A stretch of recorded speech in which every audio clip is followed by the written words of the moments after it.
بسم اللہ الرحمن الرحیم۔ پروگرام دا رپورٹر میں صابر شاکر اور چودھری غلام حسین صاحب کی طرف سے السلام علیکم۔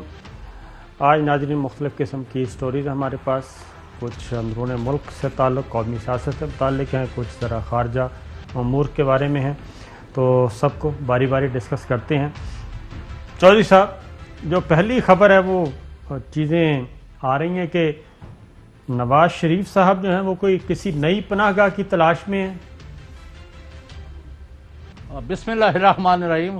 ان کی پناہ گاہ تو بعد میں دیکھتے ہیں کہ وزیر اعلیٰ پنجاب سردار عثمان احمد خان بزدار جو ہے ان کو کرونا نکلا ہے، مثبت نکلا ہے ان کا رزلٹ، تو انہوں نے آئسولیٹ کر لیا، تو اپنے ذاتی اختلافات یا رائے اپنی جگہ، اللہ تعالیٰ ان کو لمبی عمر اور اچھی صحت دے، آمین۔ اب آپ بات کریں کہ جو نئی پناہ گاہ ہوں گی، تو اس کے بارے میں یہ ہے کہ 3 دن پہلے کوئی خبریں ہمارے پاس جو ہے باخبر ذرائع یہ کہہ رہے ہیں کہ ایک سعودی وفد جو ہے نواز شریف سے ملا ہے ان کے بیٹے کے دفتر میں، تو وہاں کافی دیر ان کی بات چیت ہوئی ہے لندن میں جی۔ تو اب آپ نے دیکھا کہ جو آخری پریس کانفرنس کی ہے مریم نواز نے جی، اس میں وہ اکھڑی تھیں، اور ان کا کوئی پلایا عمل، کوئی پلان، کوئی بات چیت، اس میں کوئی ربط نہیں تھا، کوئی ضبط نہیں تھا، کوئی ڈائریکشن نہیں تھی۔ تو اسی سے نظر آ رہا تھا کہ یا تو نواز شریف صاحب کو برٹش گورنمنٹ نے کہا کہ اس سے پہلے کہ پاکستان کا جو آئینی اور قانونی دباؤ ہے کہ ایک بندہ جو کانوکٹڈ ہے، جو سزا یافتہ ہے، وہ اسٹیبلش ہو چکا ہے کرمنل، وہ علاج کے لیے یہاں تشریف لائے، 1 سال سے زیادہ ہو چکا ہے، تو اگر وہ یہاں انڈیفینیٹلی رہیں گے تو اس کا مطلب یہ ہوگا کہ برطانیہ کی حکومت ملزموں کو یا مجرموں کو یعنی ان کی پشت پناہی کرتی ہے۔ اس سے پہلے کہ ہم مجبور ہو کہ امبیرسمنٹ ہو آپ کے لیے بھی اور ہمارے لیے بھی اور یعنی سب کے لیے، تو آپ مناسب تو یہ ہے کہ یا تو اپنے ملک چلے جائیں خود ہی اور سرنڈر کر دیں، بجائے سے کہ وہاں اشتہاری ہو رہے ہیں، آپ کی جائیدادیں ضبط ہو رہی ہیں اور آپ ایک پریشانی میں مبتلا ہو رہے ہیں، یا پھر کوئی اور جگہ چلے جائیں۔ اب سعودی عربیہ ان کو پناہ دیتے ہیں کہ نہیں، وہاں ایک سیکیورٹی آپریٹرز میں ایک بڑی شخصیت ہے جو ہمارے پاس مصدقہ اطلاع، یہ اب گپ شپ یا ہوائی یا بازاری بات نہیں ہے، افواہ بھی نہیں ہے، یہ اطلاع ہے، خبر ہے کہ ان کے حسین نواز کے ساتھ کوئی کاروباری روابط ہے پہلے سے، تو وہ ان کو پہلے بھی کچھ نہ کچھ بریدنگ سپیس دلواتے رہے ہیں، اور ابھی بھی پاکستان اور سعودی عربیہ میں جو معاملات میں تھوڑا بگاڑ نظر آتا ہے اس میں یہ ایلیمنٹ بھی موجود ہے۔ اگرچہ پاکستان کے ساتھ اب سعودی عربیہ اپنے معاملات کافی حد تک نارملائز کر چکے ہیں۔ آج بھی سعودی سفیر نے وزیر اعظم پاکستان سے ملاقات کی ہے، پچھلے ہفتے وہ آرمی چیف سے ملے ہیں، اور یہ ملاقاتیں جو ہے تواتر سے ہو رہی ہیں، اور ایک سعودی اعلیٰ سطحی وفد جو ہے وہ آپ کو پتہ ہے کہ یہاں وزٹ کر کے گیا ہے، ان کی آئیڈینٹی بتانا کیونکہ ہم نے اجازت نہیں لی تو وہ بتانا مناسب نہیں ہے۔ بالکل صحیح بات ہے۔ ایک تو برطانیہ کے حوالے سے ذرا تھوڑی سی چیزیں میں بھی کر لوں چودھری صاحب۔ برطانوی حکومت کے ساتھ بیک ڈور چینل پہ رابطے ہوئے ہیں، اور یہ ایسے رابطے ہیں کہ باقاعدہ طور پہ پاکستان کی طرف سے کنسرنز شو کیے گئے ہیں، اور خاص طور پہ گوجرانوالا کی سپیچ کے بعد، گوجرانوالا کی سپیچ جو کہ نواز شریف نے کی، اور اس میں ہماری عسکری قیادت کو براہ راست انہوں نے ملائن کیا، اور ایک طرح سے کافی حد تک انہوں نے ایک فوج کے اندر ایک کو کروانے کی کوشش کی۔ یہ نواز شریف کا ٹارگٹ تھا۔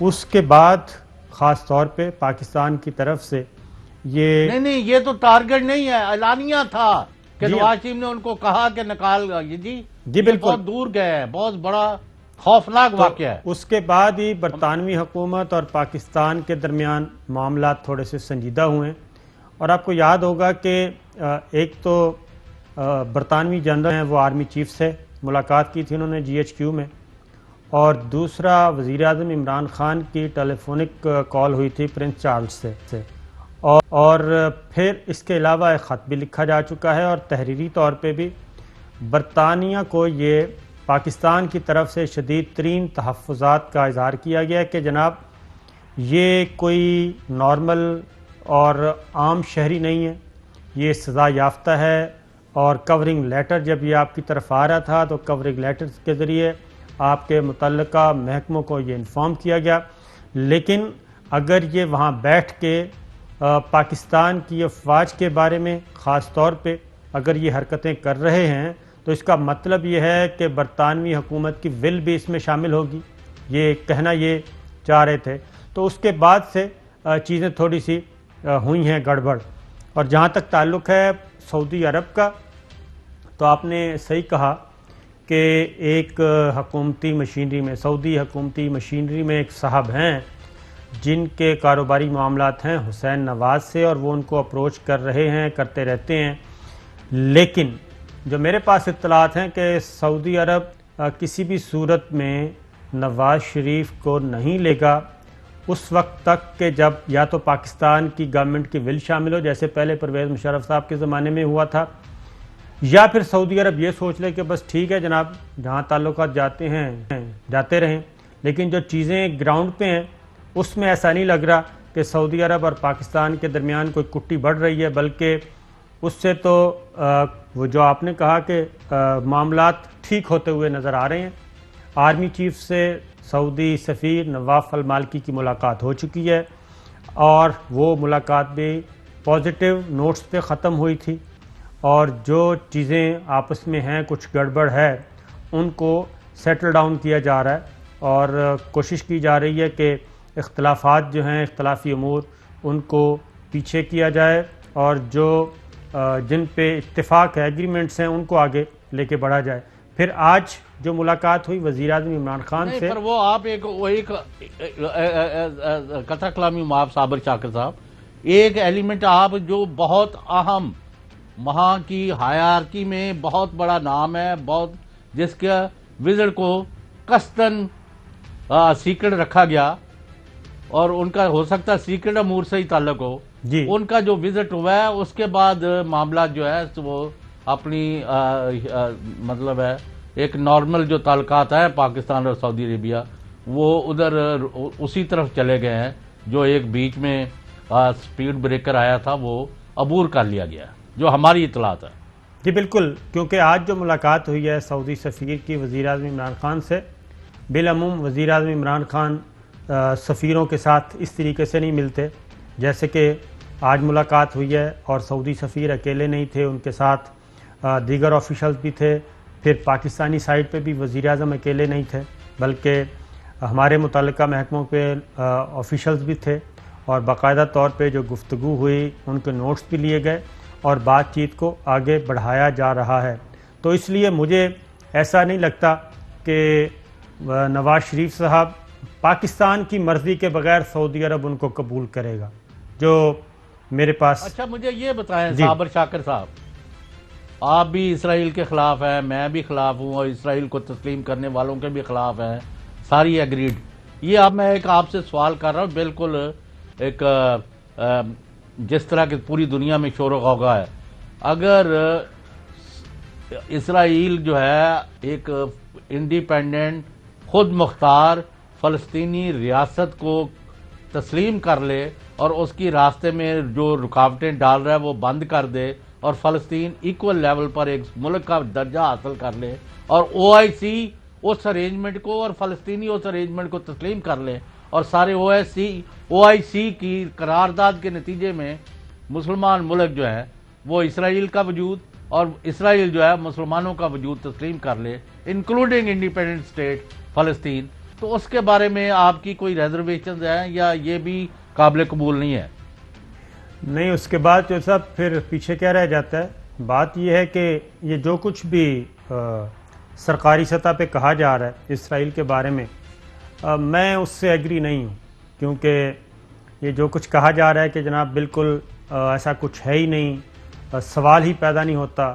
تو مجھے جو لگتا ہے کہ بیک ڈور چینل پہ ڈائریکٹ ابھی نہیں، انڈائریکٹ وے میں کچھ نہ کچھ چیزیں ہو رہی ہیں اور معاملات ہو رہے ہیں، اور خاص طور پہ پاکستان کا ایک موقف اس وقت جو بار بار سامنے آ رہا ہے وہ یہ ہے کہ 2 اسٹیٹس سولوشن جو ہے، جو آپ نے کہا، آزاد فلسطینی ریاست کا قیام اور اس کو ریکگنائز کرے، اس کو تسلیم کرے پوری دنیا، خاص طور پہ امریکہ.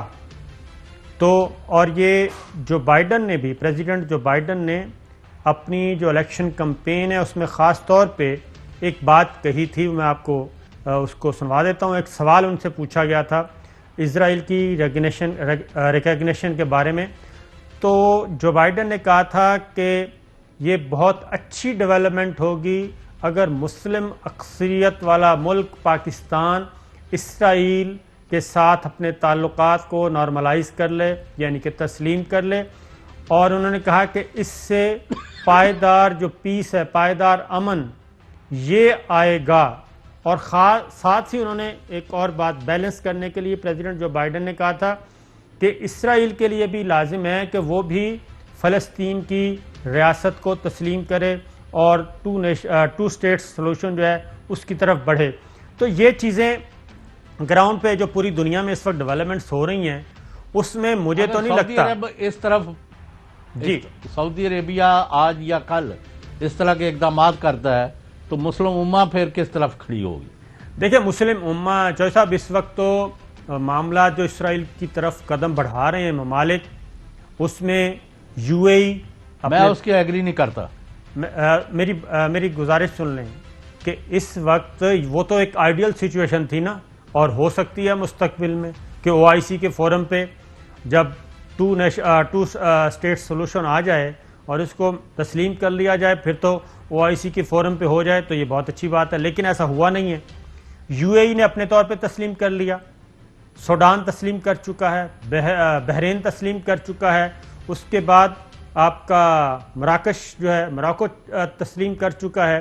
تو یہ تو اس طرف بڑھ رہے ہیں. کر چکا ہے، قطر کر چکا ہے، ایجپٹ وہ تو ترکی پہلے سے ہیں. اور ترکی نے، جس کو ہم بہت زیادہ طیب اردوان اور ترکی کو پاکستان کے عوام اس کو بہت زیادہ آئیڈلائز کرتے ہیں، وہ ان کو دیکھیں تو 2 سال سے سفیر واپس بلایا ہوا تھا ترکی نے. تو طیب اردوان نے 2 سال کے وقفے کے بعد اب اپنے نئے سفیر کو اپوائنٹ کر دیا ہے تل ابیب کے لیے، یروشلم کے لیے نہیں، کیونکہ یروشلم کو کیپٹل نہیں مانا جا رہا اور تل ابیب کو مسلم جو او آئی سی کا فورم ہے اس میں تل ابیب کیپٹل ہے اسرائیل کا. تو اس لیے ترکی نے بھی اپنا سفیر نامینیٹ کر دیا ہے اور اس کو ویلکم کیا جا رہا ہے. اور کہا جا رہا ہے کہ یہ جناب طیب اردوان نے اپنا سفیر اپوائنٹ کر کے نئی جو بائیڈن انتظامیہ کو ایک گفٹ دیا ہے کہ ہم جناب آنے والے دنوں میں تعلقات کو معمول پہ لانا چاہتے ہیں. تو یہ ساری چیزیں ہو رہی ہیں. اچھا، تو پاکستان بالکل یہ تو نہیں ہو سکتا کہ پاکستان بالکل آئسولیشن میں ایک سائڈ پہ کھڑا ہو. لیکن او آئی سی کی ریزولوشن اور 2 ریاستوں کے بغیر آگے نہیں بڑھنا، یہ پاکستان کا 2 ٹوک اور اٹل موقف ہے اور اسی پر سب کو آنا پڑے گا.